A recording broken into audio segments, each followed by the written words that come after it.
Welcome back to the Flagmantle Podcast. Today I've got a bit of a different episode. Real Car is down south doing some special things by himself, and so I'm here to work out what to do. So I've got a home edition of the Flagmantle Podcast just for you, but don't worry, we're going to cover all the same topics as usual. So on the weekend, we had a pretty good win. We beat the Demons. It was 10-12-72 to 12-7-79, and the Dockers looked great. Honestly, I couldn't fault the performance after the first quarter. I was very surprised with this game. Honestly, I was not expecting us to win. I did tip the Demons by, I think, 15 points is what I said last week. So look, I was just expecting a competitive game from the boys, and they over-delivered for me, and that makes it 4 in a row. So we beat the Hawks, the Swans, the Cats, and now the Demons. And the Demons were the big scout we really needed to get this season going. Which, look, it's great from a fan's point of view, but it's a shame that the bye has come now. So obviously no game this weekend. Round 12 is our bye, but we stand ninth on the ladder with 6 wins, 5 losses, and about 102%. So we're percentage off the 8, and I think we're a game out of the top 4. I think we're game in percentage, so it's a really strong spot in the season to be. And you know, the season started out really poorly. I think we're 2-5, and we're looking pretty grim at one point. And the Luke Jackson trade wasn't looking good. He wasn't performing, but yeah, look, everything's turning around nicely, and the Dockers are doing well. So no fancy jingles today. I don't have any of the buttons that we normally do, so I'm just going to get straight into the first topic. I did do notes for this because I don't normally do a solo podcast, but Sean Darcy, he went down with an injury in I think it was the second quarter, halfway through the second quarter. That is a medium grade hamstring injury. So the earliest he can be back is for round 14 against the Giants, and I think we're going to be a bit 50-50, a bit hesitant to do that with Sean. So because we have such a great replacement in Jackson that I don't think there's any need to rush Sean Darcy back. So we'll see what that progresses like. Obviously he's got the bye week, so we're not losing too much with an injury there from Sean Darcy. But if this injury persists, this could be really bad. Kane Corns was slandering him on TV not too long ago. So I think Sean Darcy, he's one of our more important players, and we saw a little bit of what we lacked with Sean being out and Jackson being in the ruck spot on the weekend. I thought Jackson was great on ground level, but Sean Darcy just has this presence about him you don't get with too many players, and I think he really took it up to Max Gawn and Brodie Grundy.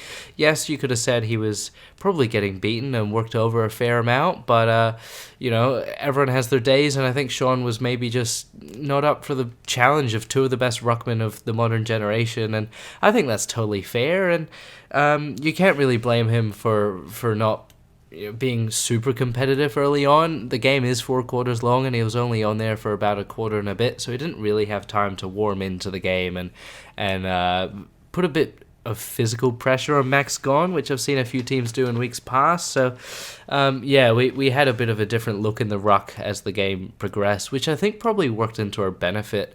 I don't think Melbourne were expecting us to play Luke Jackson so heavy in the ruck, and I mean, no team should. Sean Darcy's a ruckman and Luke Jackson's a forward now, so I think it just added an extra dynamic to our game, and silver linings are there. Sean Darcy did get injured, but we've got this great replacement ready for him in Luke Jackson, and geez, did he have a good game. I think he had 19 touches. I've got the stats here, actually.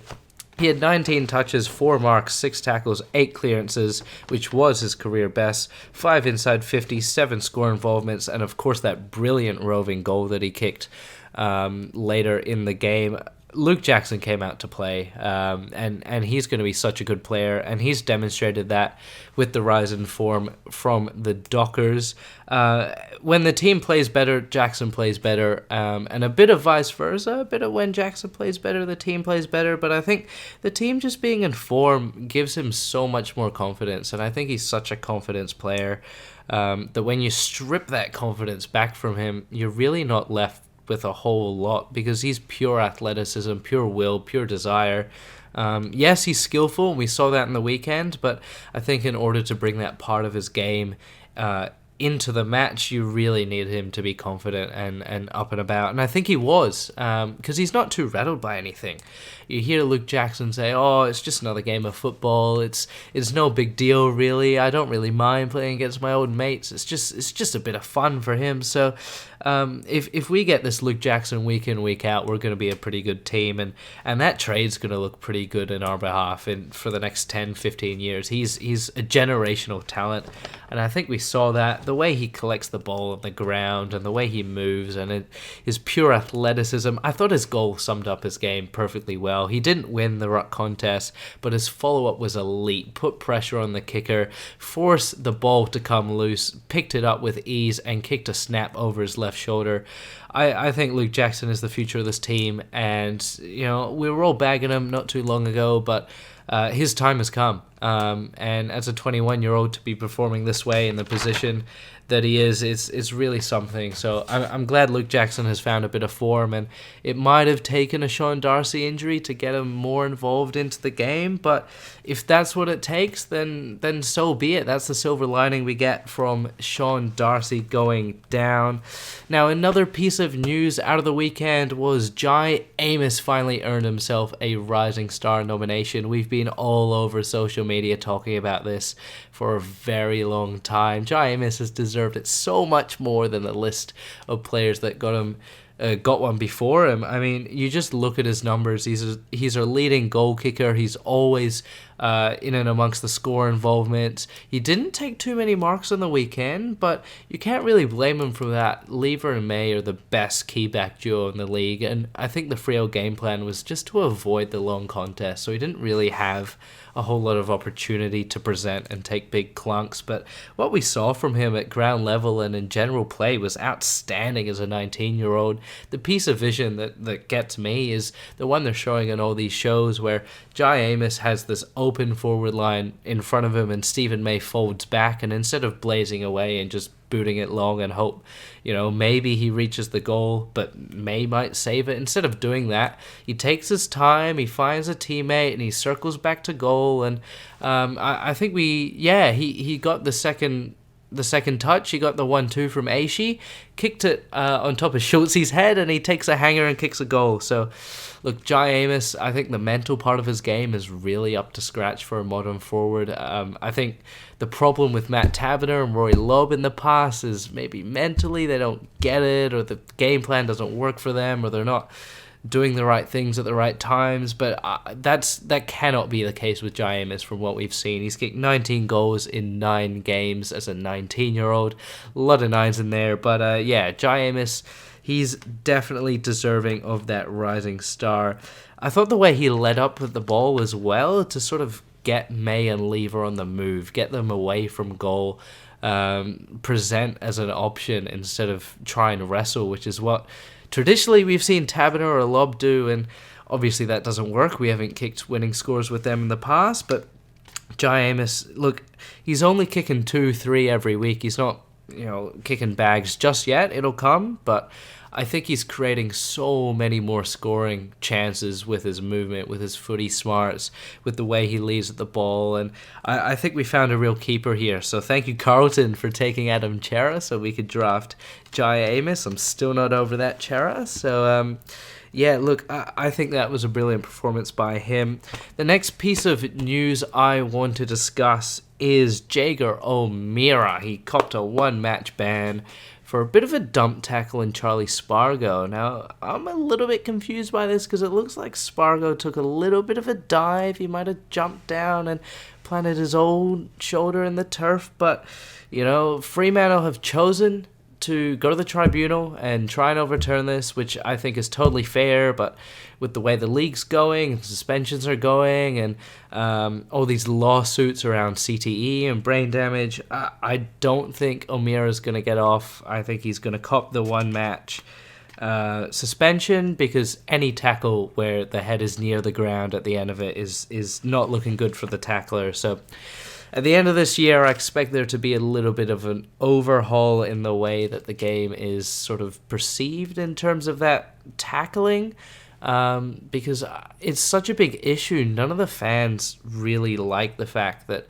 people are getting pinged and suspended for weeks in what we once thought was a legal tackle, and probably should be. A lot of these tackles aren't dangerous. They're not knocking anyone out. No one's getting injured. Like, I thought it was a fair tackle, but to each their own, I guess. I guess we all just want to see the game look a little bit different, and that's how it's going to be. So I'm a bit curious to what Andrew Dillon does with it. Obviously, the new AFL CEO as of later this year, I think. I don't know what Gil is doing. Gil's hanging around for his dear life, but Andrew Dillon will have his own perspective on that, and that's going to influence the rest of the game. So whatever he says will go.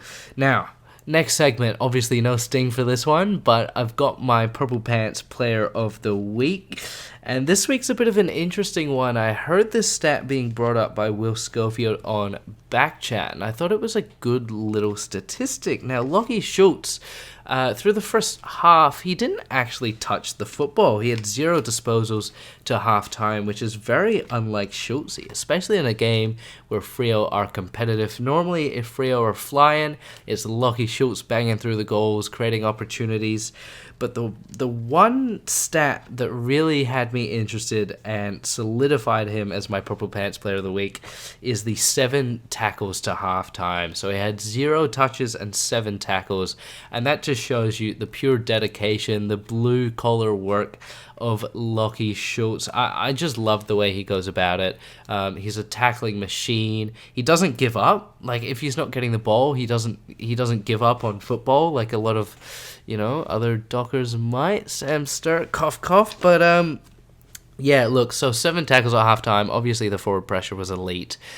Same thing goes for Freddie and Switkowski. They didn't really get involved in the game until about halftime, but the pressure was there, and that forced Melbourne to play a way that suited Fremantle best. And I thought that worked to our advantage. They didn't accumulate the numbers or kick the goals or anything fancy like that. They just played their role, and JL would absolutely love that. Now, speaking of JL and the coaches, so there was a special someone sitting in the coach's box behind Justin Longmuir on the weekend, and I thought it was interesting just to keep tabs on Nathan Buckley, ex-Collingwood great, Collingwood legend, and of course ex-Collingwood coach. I thought it was interesting seeing him in the box. Obviously, JL worked under Bucks for a very long time, and there's a relationship there, and that, was being upheld on the weekend, and JL was using his contacts, and I'm not sure why he was there. I don't know why. He knows how to coach, obviously. He's been to prelims before. He's been to a grand final before.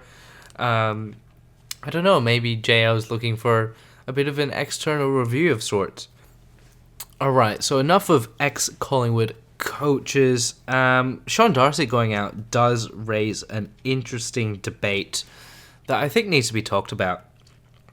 Luke Jackson obviously played a ripping second and third quarter and pretty much brought Freo back from the dead in that game. So will Freo use him as a number 1 ruck? He did get very tired towards the end of the game, and he didn't even play the full game as a ruckman. So I'm not sure what the plan is here. Freo have options here. So losing Lloyd Meek definitely hurts because we could have brought him back in and he would have been a fine replacement. But we're going to need to shift someone else up because Luke Jackson can't handle the ruck duties by himself just at this age.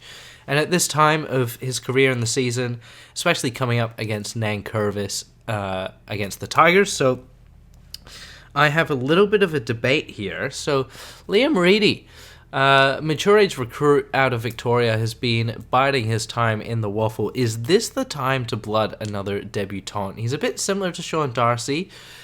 He's a big lumbering ruckman, so he's got a bit of meat on his bones, and I think he makes sense as a Darcy replacement if you want to keep Jackson as a forward midfielder type player. But the other option I have here is Josh Corbett or Sebek Kwek. Now, I know Freo love to play with the 3 tall forwards because this is what has brought us so much success in the past 4 weeks, and I think that kind of needs to be maintained. So if Jackson is playing ruck, then either Corbett or Kwek could come in to fill a role as a forward. Michael Walters as well. He should be good to go come round 13 against the Tigers with that calf complaint, obviously. The next point, obviously, is the sub role between Brodie, Erasmus, and Sturt. And I think Sam Sturt was just a bit weak on the weekend. He didn't really run for the ball. He didn't really lay any tackles. He just looked a little bit underwhelming. And I think we can fill his role with someone else. I know they wanted to play an extra forward because of Fife and all this sort of stuff. But I just think you give Brodie or Erasmus a run. Like, if Luke Jackson's going to be playing ruck, he's not going to be in the midfield as much. So you can go for another midfielder, which I think they might do. It could be the obvious choice here. But look, Will Brodie has obviously done something wrong to not be in the team, but we don't really know what it is. And especially with O'Meara going out, both of them could get games, Erasmus and Brodie, from this situation. And neither of them are bad players. Both of them are great depth guys. So I think we're in a good situation with our midfield rotation at the current moment. But moving on to the mid-season draft, Robert Hansen Jr., he has come out and Fremantle have basically gone, we love the kid, we're probably going to take him. And reports have been circulating that he is going to be coming to Fremantle in the mid-season draft, which is not too far away. So he's a young, exciting, small forward product. And that's really all I know about him. I saw his numbers. They weren't spectacular, but he must be doing something right if clubs are having a look at him. On the tipping front, I did terribly. I got 4 tips right, which was unbelievably bad, but everyone had that sort of round. It was a round of upsets, but I'm going to go through the round 12 tips. Obviously, no Freo game, so I can't discuss that one just yet. But first of all, we've got the D's and Blues at the MCG. I just think the Blues are shot. You watch them on the weekend, and there's just something fundamentally wrong with them. I can't tip them. I'm tipping the D's by 30. Port and Hawthorn. Hawthorn had an impressive win against the Saints, who look a bit miserable at the moment. Saints aren't doing great. Ross Lyon maybe has got some questions to answer. The team didn't look great, so yeah. Did Hawthorn steal it, or did the Saints lose it? I'm still going to have to tip Port after their win last weekend. Eagles and Collingwood, the most one-sided game maybe this season. The Eagles are $15 to win this game, as I last checked, and that will tell you enough about who I'm tipping. The Dogs and Cats. The Dogs and Cats, yep, of course. Cats are on the slide, I think. I think Freo caught them at a very good time, and they're starting to slip. I think the Dogs, they did get upset last week by the Suns, but that's up north. That doesn't really count. So I'm tipping the Dogs here. The Suns and Crows. Well, the Crows are on a roll. The Crows are absolutely flying at the moment. I know the Suns just caused a huge upset, but I think the Crows are just too talented. I'm tipping them. Then the Giants and the Tigers. These are the next 2 opponents for the Dockers, but I think the Giants are just a little bit better, and they're at home, so I'm tipping them. The Bombers and the Roos. Now, I think the Roos are a little bit better now that Clarko's not there, which is a bit strange. But the Bombers just keep finding a way to stay competitive, and they won their Dreamtime game by a point. And I think they're just in a good spot right now. The Bombers, they're in the same sort of field as Freo. All their key players are playing really well, even without Peter Wright in the team. So I'm going to be tipping them. So that was it. That was a unique episode of the Flagmantle Podcast. Thank you for listening. Thank you for watching. And I will see you guys later.